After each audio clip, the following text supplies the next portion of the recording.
Alright, well, here we are again, out on the trail. It's a winter day. We had a little snow last night. So I thought I'd take the bike out here, test it out on the trail in some different kinds of conditions. So I'm just starting out in pedal assist 1. If you saw some of my other videos, you know I talked about winter riding. You know, we don't have so much snow that I would truly call this winter riding. I mean, it is winter time, but it's not like the conditions are. It's not like the conditions are that extreme. I mean, it's cold. It's in the low 30s. Warmed up a little bit today, so some of the snow is melted off the trails here. A lot of it is caught by the trees, probably.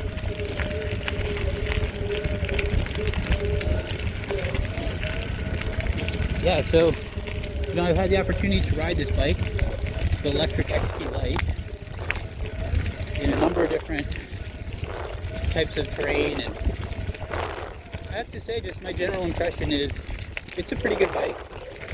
I like it. I think it was good value for the money.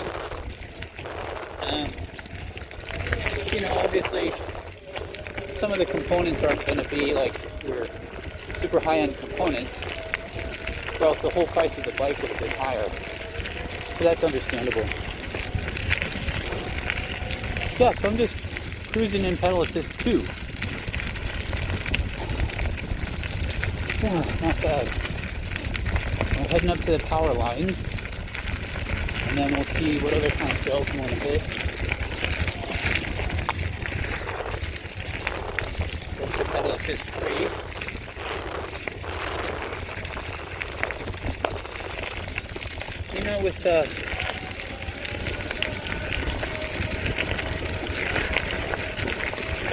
With the range of this bike, the size of the battery pack, the overall size and weight of the bike,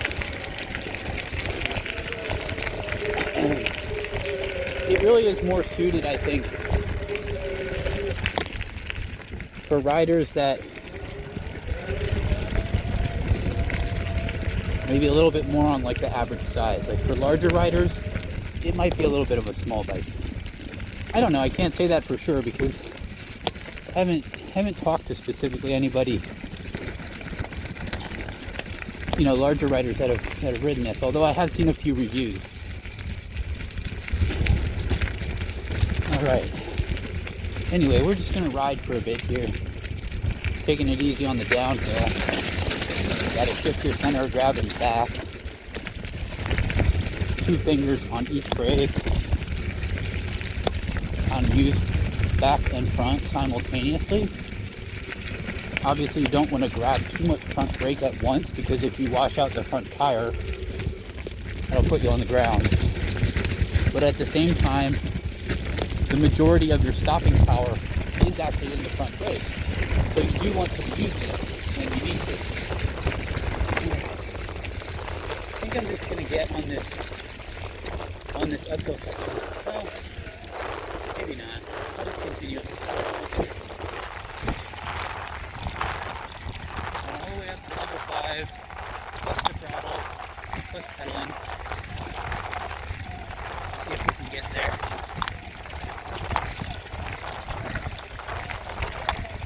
Yeah, this is one of those areas where I mentioned before, on hills. If the gearing was, had maybe an additional gear to make it easier to go up hills, or if it had just a little more power, it would be helpful. But I mean, hey, made it up that okay, but working quite a bit.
Ooh, super slippery. Whoa.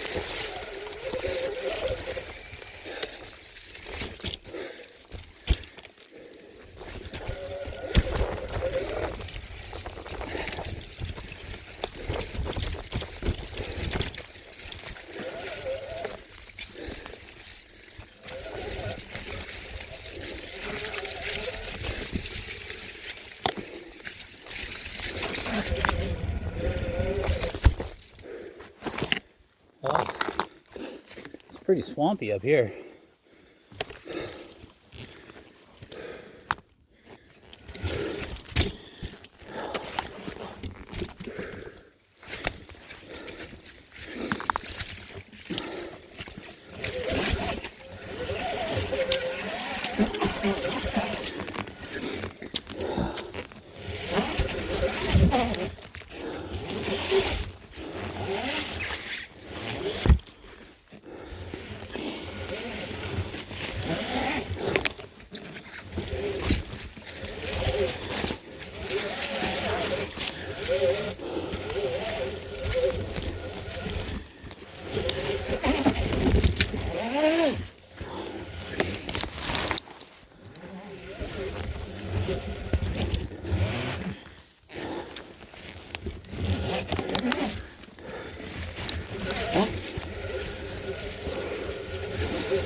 Look.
Oh yeah, the teeter-totter cross.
Oh, fresh tree fall.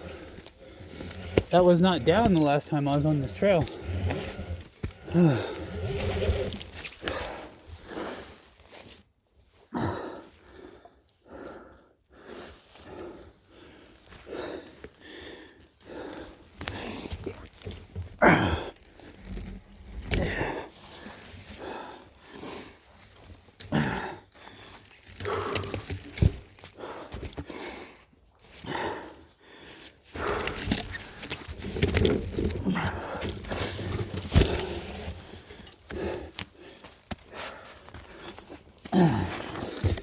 Okay. I was sort of expecting it to be a little more frozen.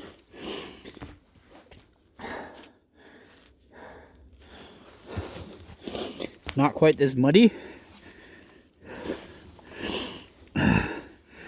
But that's okay. Good old-fashioned mud ride.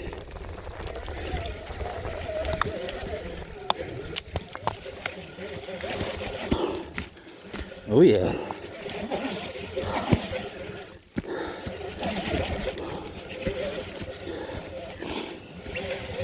So obviously you can see this is an uphill section on this single track trail, and it is both steep and muddy.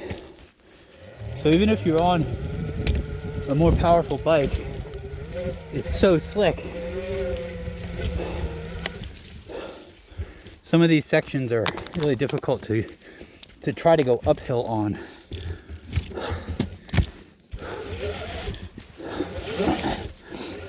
So I'm walking a bit here and using the throttle to help propel the bike. And then when we get to sections where I can ride again,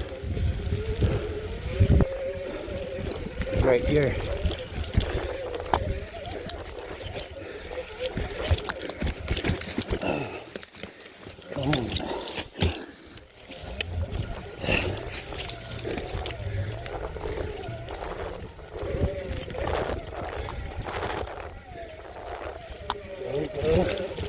Slick, very slick. Whew.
Now we're back to a section of trail that's a little more rideable.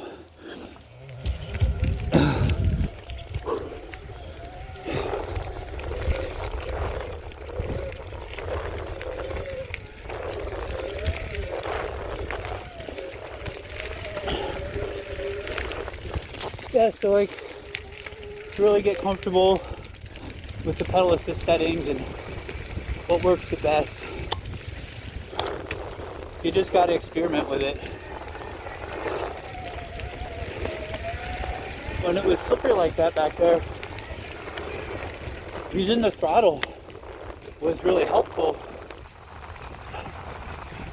as opposed to pedaling and activating the pedal assist, because pedaling and activating the pedal assist seemed to cause the rear tire to spin more,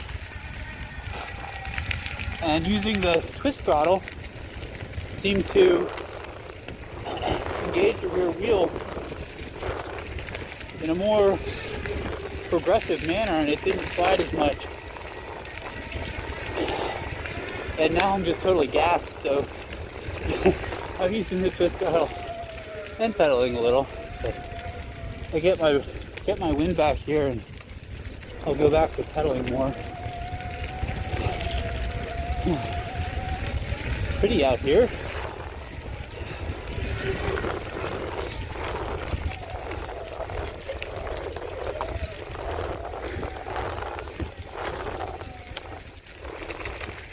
And you know, you always gotta watch those transitions between different surfaces, especially if it's slick like that.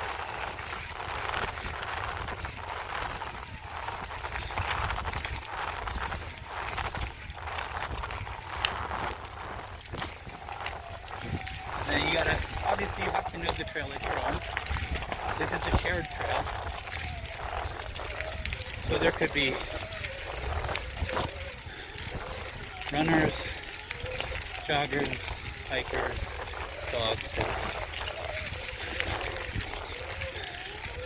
you just have to be aware. You have to be aware of the trail that you're on.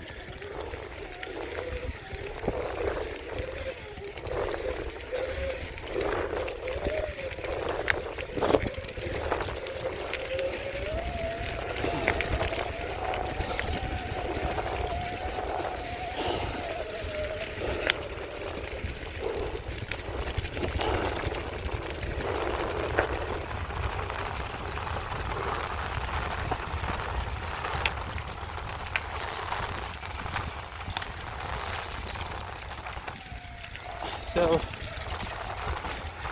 since the last time I rode this bike, I did make adjustments to the calipers again, and they do seem a little quieter. So, if you're in the market for an e-bike and you see reviews and you read that, you know, the brakes might be squeaky or this or that. Hang on, I got someone on the train. Hello.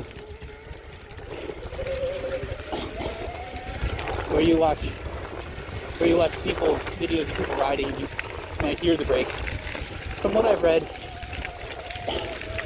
some people don't have an issue with brake noise, and some people do. But what I would say is overall, if you can adjust the brakes, you know, don't let it be a deal breaker, because the bike still is a lot of bike for the money.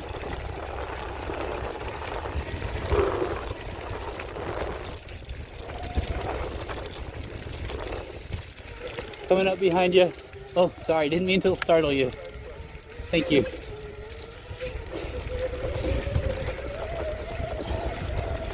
I didn't mean to startle that guy.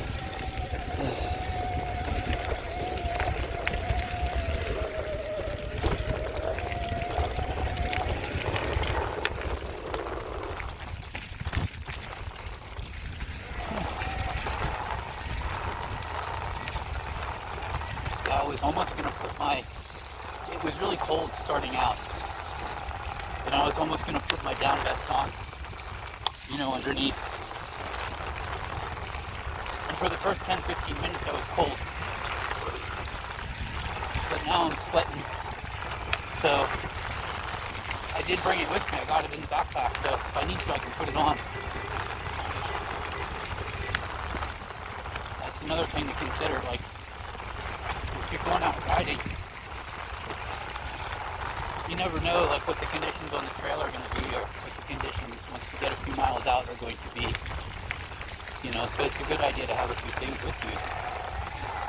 You know, what if it gets colder? You might need warmer clothes. What if you get wet? You might need a change of socks or something, whatever. So just things to think about. I brought a couple tools, a water bottle, a few other things, down bags just in case.